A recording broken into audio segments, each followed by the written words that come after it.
Hello friends, welcome to my channel क्रांतिकारी news. नमस्कार दोस्तों, देश में इस वक्त कोरोना, अरे भाड़ में गया यार कोरोना से पहले जो रोना है वो सुनो। बताइए, देश के महान पत्रकार के ऊपर इतना बड़ा हमला हो गया और आप लोगों को कोरोना की पड़ी हुई है। कोरोना से तो हम लोग बाद में भी निपट लेंगे, कोरोना कहीं भागा जा रहा है। देश के इतने महान ईमानदार पत्रकार पे, देश के लोकतंत्र पे हमला हुआ है, ये देश के मीडिया पे हमला हुआ है। ये हमला बर्दाश्त नहीं किया जाएगा। ये कोई मामूली हमला नहीं है। अमेरिका के ट्विन टावर के बाद अगर कोई सबसे बड़ा हमला हुआ है तो वो है अर्नब गोस्वामी के ऊपर हुआ हमला, और आप इसको मामूली समझ रहे हैं। आपने गाड़ी देखी उनकी, पूरी सफेद गाड़ी लथपथ हो गई नीली स्याही से। और कुछ लोग तो कह रहे थे कि हो सकता है कि अर्नब गोस्वामी ने खुद ही अपनी गाड़ी पे स्याही डाल ली हो। बताइए, ऐसा झूठ फैलाते हुए लोगों को शर्म नहीं आती? माना कि अर्नब गोस्वामी पत्रकार है, लेकिन उनका स्याही से क्या लेने देना, कलम से क्या लेने देना? वो तो मुंह की खाते हैं ना। नहीं, मुंह की खाने का मतलब वो जो बोलते हैं, बोल बोल करके खाते हैं ना। बताइए अर्नब, मैं तुम्हें सैल्यूट करता हूँ। क्यों करता हूँ? अरे यार, इतने सारे लोग सैल्यूट कर रहे हैं,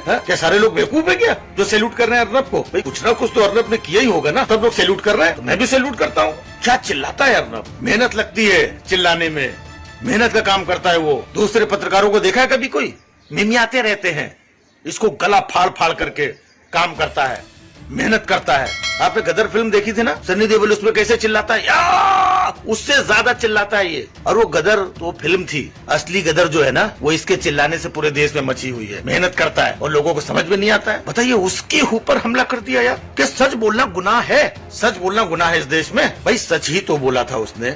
उसने सिर्फ इतना ही बोला कि संतों की हत्या पे सोनिया गांधी चुप क्यों है, उन्होंने कोई रिएक्शन क्यों नहीं दिया, यही तो पूछा था उसने। और क्या पूछा? हालांकि चुप तो मोदी जी भी है। तो आप बताइए, क्या अर्नब गोस्वामी मोदी जी से जाके पूछेंगे, अमित शाह से जाके पूछेंगे? शर्म नहीं आती आप लोगों को? एक पत्रकार के ऊपर हमला, मजाक बना रखा है आप लोगों ने। कसम से मुझे तो कांग्रेस के ऊपर इतनी गुस्सा आती है ना, इतनी गुस्सा आती है। बताइए, 70 सालों तक जिस कांग्रेस ने लूटा, कहाँ गया वो पैसा, मैं पूछ रहा हूँ। दो लिप्पो जिन्ना टाइप के मरियल से हमलावर एक पुरानी फटफटिया में बिठा के भेज दिया और हथियारों के नाम पे वो स्याही की शीशी पकड़ा दी। कहाँ गया पैसा जो इतना लूटा था? इन हमलावरों को जो हथियार देने चाहिए तो उसके भी पैसे खा गए। लानत है ऐसी कांग्रेस पे। खैर, भगवान का लाख लाख शुक्र है कि अर्नब बाल बाल बच गए, वरना मीडिया का गोदी सूना हो जाता। अर्नब, मैं तुमसे कहता हूँ, तुम देश के लिए, लोगों के लिए इतना लड़ते हो, कई बार लोगों की नजर लग जाती, अपना ध्यान रखा करो। मैं बोलता हूँ, रोज शाम को जाकर के 2-4 नींबू मिर्ची अपने ऊपर से उतारा करो। कई बार संबित पात्रा की नजर नहीं, मतलब कई बार अपनों की भी नजर लग जाती है। देश जानना चाहता है, nation wants to know.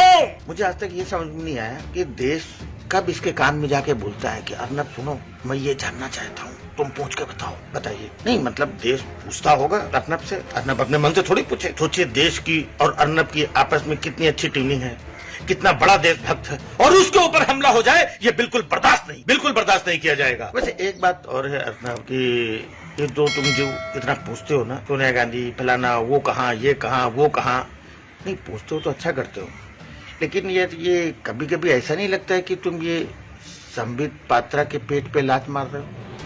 Please, बाकी सब मैं तुम्हारे साथ हूँ, पूरा देश साथ में। आपने खुद बोला, आज सारा दिन टीवी में चिल्ला चिल्ला के बोला कि पूरा देश अर्नब के साथ है। तो मुझे ये समझ में नहीं आ रहा है, पूरा देश अगर अर्नब के साथ में है तो ये जो बाइक वाले लौंडे थे, ये भूटान या सूडान से आए थे क्या? नहीं मतलब जब पूरे देश के लोग इसके साथ में हैं तो अपने साथ वाला थोड़ी कोई मारेगा। नहीं, जस्ट पूछा, नेशन वांट्स टू नो, तो भाई थोड़ा सा मैंने भी पूछ लिया। अर्नब, ख्याल रखना Arnab, please. Please do like, share and subscribe Krantikari News for more news update.